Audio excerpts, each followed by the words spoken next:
Ada hutang yang tak bisa dibayar dengan uang. Ada tangisan yang tak bisa diredam dengan janji. Setiap rupiah yang kau ambil dari mereka adalah keringat dan air mata yang kini menuntut balas. Malam ini, di balik dinding yang kau kira kokoh, mereka datang. Mereka akan menagih, bukan dengan kata-kata, tapi dengan teror yang membuatmu tak bisa lari. Siapkah kau membayar?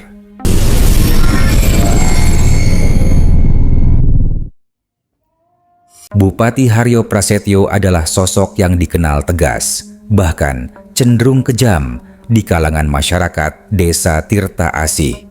Wajahnya yang selalu dipenuhi senyum palsu saat berinteraksi dengan warga berbanding terbalik dengan kebijakannya yang mencekik. Beliau baru saja mengesahkan kenaikan pajak tanah sebesar 30%, alasan yang diberikan klise untuk pembangunan infrastruktur. Namun, semua orang tahu uang itu hanya akan masuk ke kantongnya yang sudah tebal. Kenaikan pajak ini adalah yang ketiga kalinya dalam setahun terakhir, membuat sebagian besar warga desa terancam kehilangan tanah mereka. Pak Haryo tinggal di sebuah rumah dinas megah yang dihiasi ukiran kayu jati kuno, warisan dari bupati sebelumnya. Rumah itu terletak di sebuah bukit, terpisah dari permukiman warga. Malam itu, setelah seharian menerima laporan kenaikan pajak yang disetujui, Pak Haryo merasa sangat puas.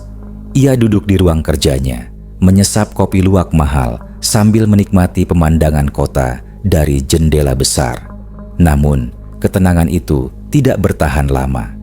Dari balik dinding ruang kerjanya, ia mulai mendengar suara-suara aneh. Awalnya, ia mengira itu hanya tikus yang berkeliaran. Namun, suara itu semakin jelas, seperti bisikan-bisikan halus yang memanggil namanya. Haryo, Haryo. Suara itu terdengar parau dan serak, seolah berasal dari tenggorokan yang tercekat. Pak Haryo mengabaikannya, menganggap itu hanya halusinasi akibat kelelahan. Tapi, suara itu tidak berhenti. Kali ini, bisikan itu terdengar lebih jelas, disusul dengan suara tangisan pelan. Ia bangkit dari kursinya, berjalan mendekati dinding, dan menempelkan telinganya. Kami kelaparan, anak-anak kami sakit. Bisik suara-suara itu lagi.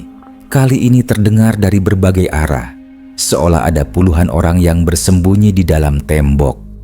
Pak Haryo mulai merasa cemas.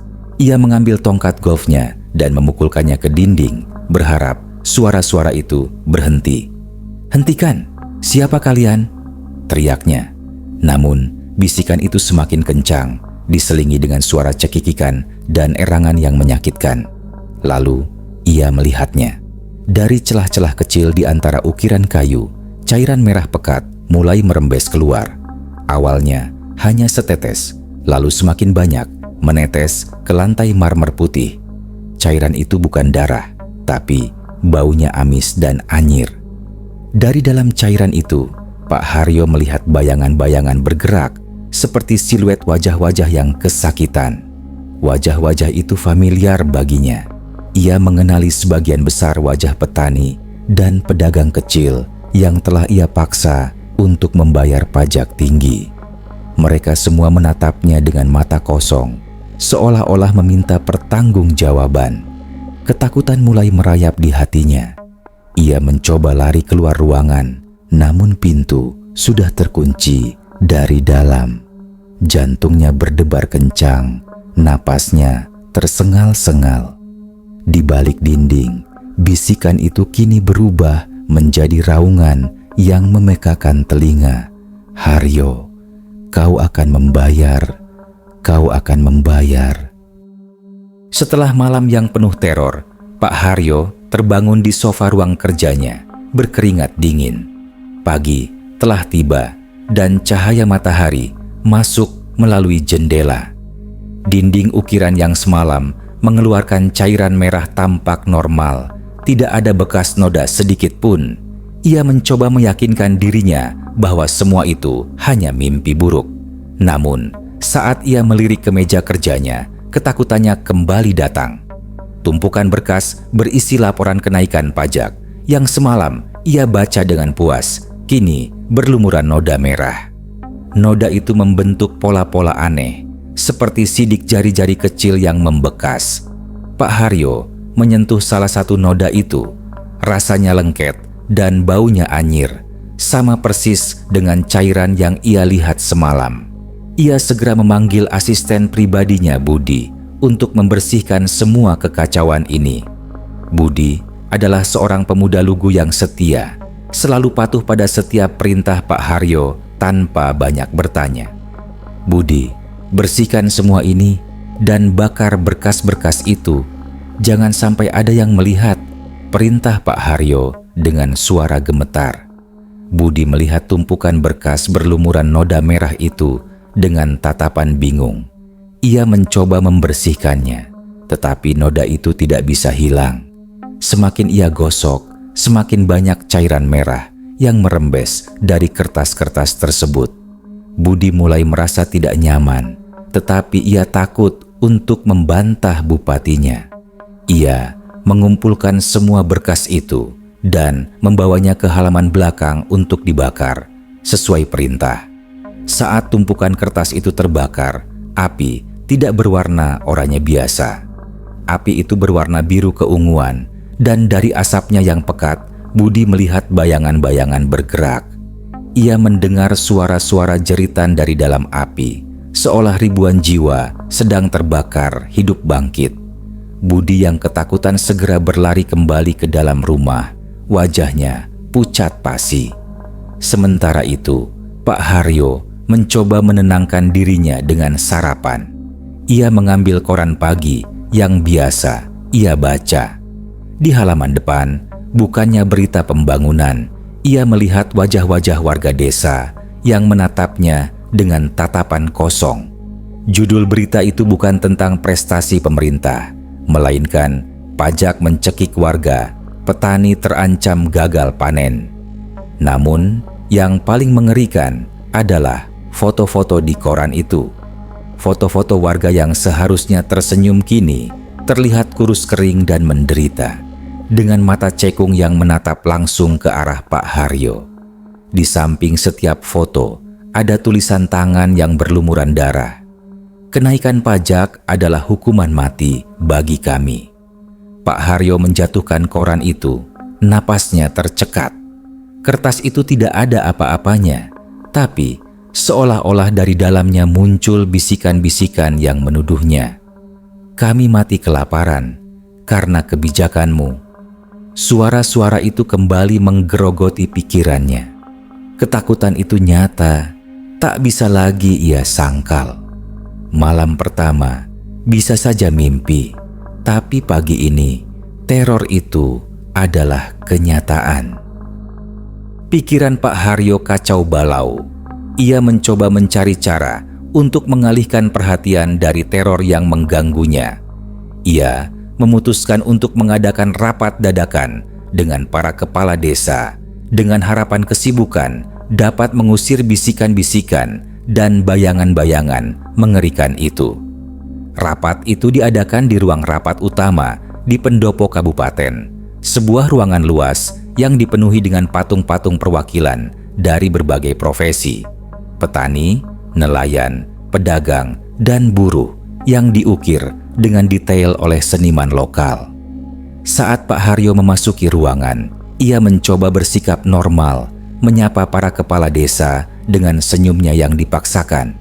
Namun, ia merasa ada sesuatu yang salah. Patung-patung itu yang biasanya terlihat statis dan hampa, kini seolah-olah mengawasinya.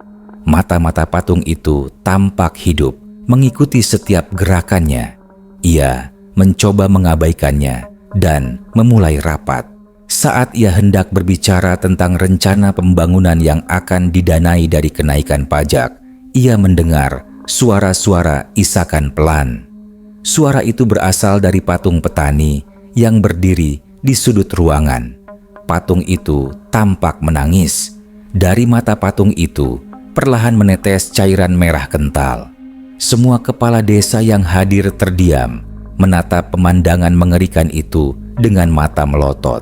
Mereka ketakutan, namun tak ada yang berani membuka suara. Pak Haryo, yang lebih ketakutan dari mereka, mencoba berpura-pura tidak melihat. Ia melanjutkan pidatonya, suaranya gemetar. Pembangunan ini untuk kesejahteraan bersama, katanya. Namun suaranya tenggelam oleh isakan patung yang semakin keras.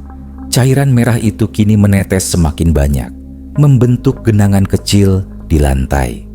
Kemudian patung-patung lainnya mulai bereaksi. Patung nelayan mulai mengeluarkan air mata darah. Patung pedagang mengeluarkan cairan hitam pekat dari mulutnya. Dan patung buruh mengeluarkan keringat darah dari pori-pori kayunya. Semua patung itu tampak menderita. Wajah-wajahnya berubah menjadi ekspresi keputusasaan yang mengerikan. Seluruh ruangan dipenuhi dengan bau amis dan anyir yang membuat mual. Kepala desa yang tadinya diam, kini mulai panik. Mereka saling berbisik, wajah mereka penuh kengerian. "Ini azab," bisik salah seorang kepala desa yang didengar oleh Pak Haryo. Pak Haryo merasa seluruh pandangan mata tertuju padanya. Mereka tidak lagi melihat patung, tapi melihat dirinya sebagai penyebab dari semua teror ini. Ia mencoba membantah, ini hanya kerusakan pada patung, teriaknya. Namun, ia tahu tak ada yang akan percaya. Teror ini bukan sekadar halusinasi. Ini adalah hukuman yang nyata yang dilihat oleh semua orang. Ia merasa terpojok, terhukum di tengah ruang rapatnya sendiri. Setelah insiden di pendopo, Pak Haryo kembali ke rumah dinasnya dengan perasaan hancur. Wibawanya telah runtuh di depan para kepala desa, dan ia tidak tahu bagaimana harus menghadapi teror yang semakin nyata ini. Ia mengunci diri di kamar tidurnya, menolak untuk bertemu siapapun, bahkan Budi, asistennya. Ia mencoba merenung, mencari tahu apa yang sebenarnya terjadi. Apakah ini semua adalah balasan dari tindakannya? Apakah penderitaan warga desa benar-benar telah memanggil kekuatan gelap? Pak Haryo menatap dirinya di cermin besar di kamarnya. Wajahnya tampak lelah, dengan kantung mata hitam yang dalam. Ia merasa asing dengan pantulan dirinya sendiri. Wajah yang ia lihat di cermin bukanlah wajahnya yang biasa. Wajah itu tampak kurus, pucat, dan penuh ketakutan. Kemudian ia melihatnya. Di belakang bayangan dirinya di cermin muncul bayangan lain. Bayangan itu samar, namun Pak Haryo bisa melihatnya dengan jelas. Bayangan itu adalah sosok seorang anak kecil yang kurus kering, dengan perut buncit dan mata cekung. Anak itu berdiri tepat di belakangnya, seolah-olah memeluknya dari belakang.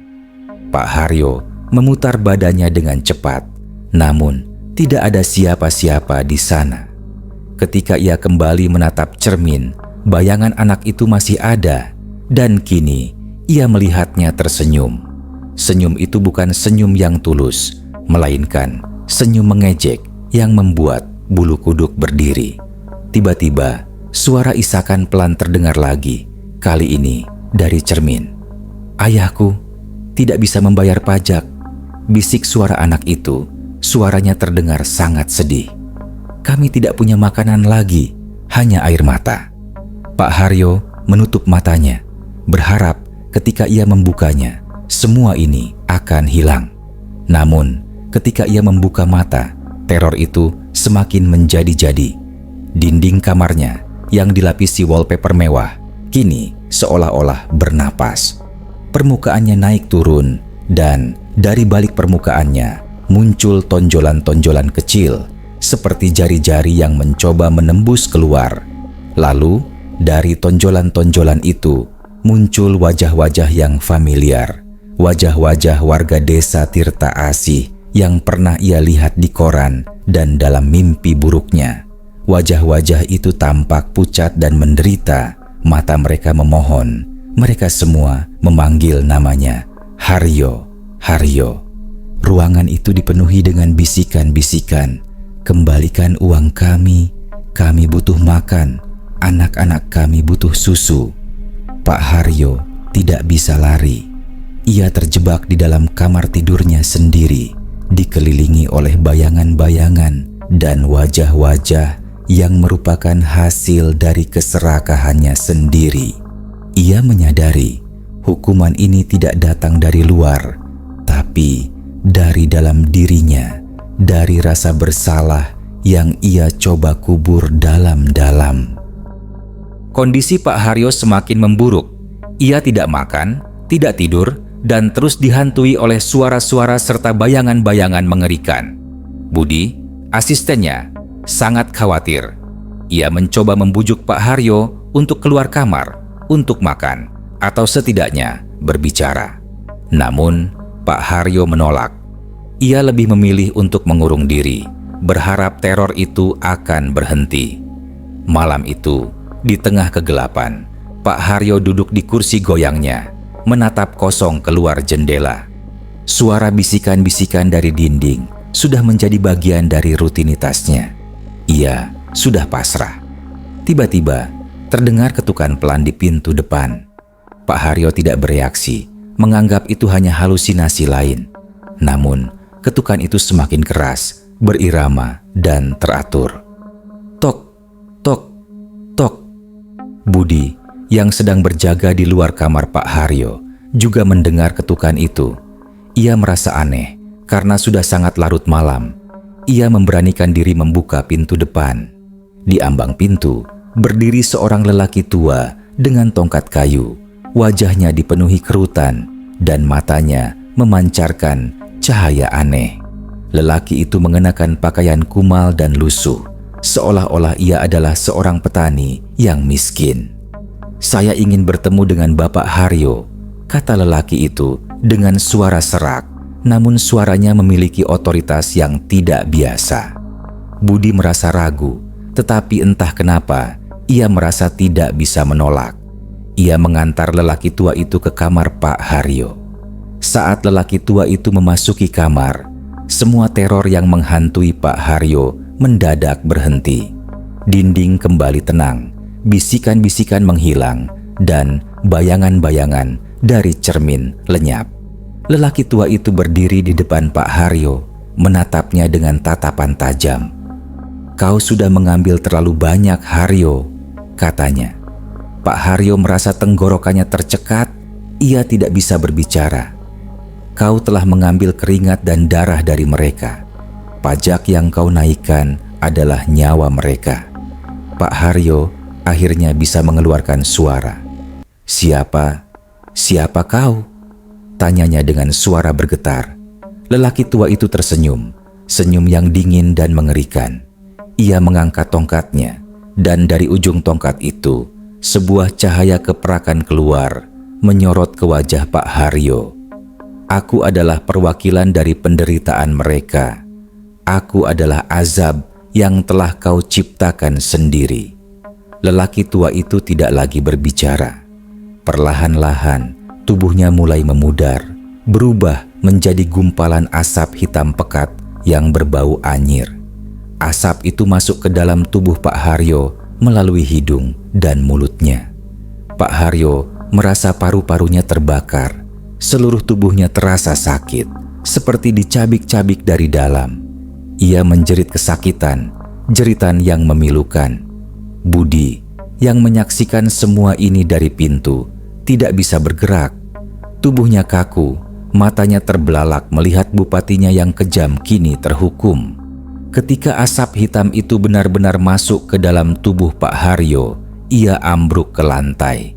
Tubuhnya kejang-kejang, dan dari matanya keluar cairan merah kental yang berbau anyir. Azab itu telah sempurna. Ia telah menanggung semua penderitaan yang ia sebabkan kepada rakyatnya. Kabar kematian Pak Haryo menyebar dengan cepat ke seluruh desa Tirta Asih. Warga desa tidak bersedih, mereka merasa lega. Setelah kematiannya, Semua kebijakan pajak yang memberatkan dicabut oleh bupati yang baru. Desa itu kembali damai dan masyarakatnya kembali bisa hidup layak. Namun, rumah dinas Pak Haryo menjadi tempat yang dihindari oleh semua orang. Cerita-cerita tentang teror yang terjadi di dalamnya menyebar luas, menjadi legenda urban yang diceritakan dari mulut ke mulut. Budi, satu-satunya saksi mata, memutuskan untuk berhenti dari pekerjaannya dan pindah ke kota lain. Ia tidak bisa melupakan apa yang ia lihat malam itu. Beberapa bulan kemudian, rumah dinas itu dibiarkan kosong, tidak ada yang berani menempatinya. Suatu malam, seorang penjaga malam yang ditugaskan untuk menjaga rumah itu tiba-tiba menghilang. Pihak berwajib melakukan pencarian, namun mereka tidak menemukan jejak. Di kamar kerja Pak Haryo, mereka menemukan sebuah surat yang ditulis oleh penjaga malam itu. Isi surat itu hanya satu kalimat. Suara-suara dari balik tembok memanggil namaku. Mereka juga menemukan tumpukan berkas laporan pajak yang sama, yang dulu sempat dibakar oleh Budi. Anehnya, berkas-berkas itu tidak terbakar dan di setiap halaman ada tulisan tangan berdarah. Kau juga akan membayar.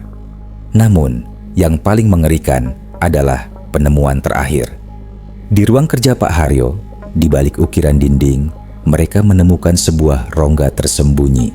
Di dalam rongga itu ada patung lilin yang dibuat dengan sangat detail, patung lilin Pak Haryo. Patung itu tampak sedang menangis darah dan dari mata lilinnya menetes cairan merah kental yang tak pernah kering. Di sekeliling patung itu terdapat patung-patung lilin kecil yang lebih kecil yang dibuat menyerupai wajah-wajah warga desa yang menderita.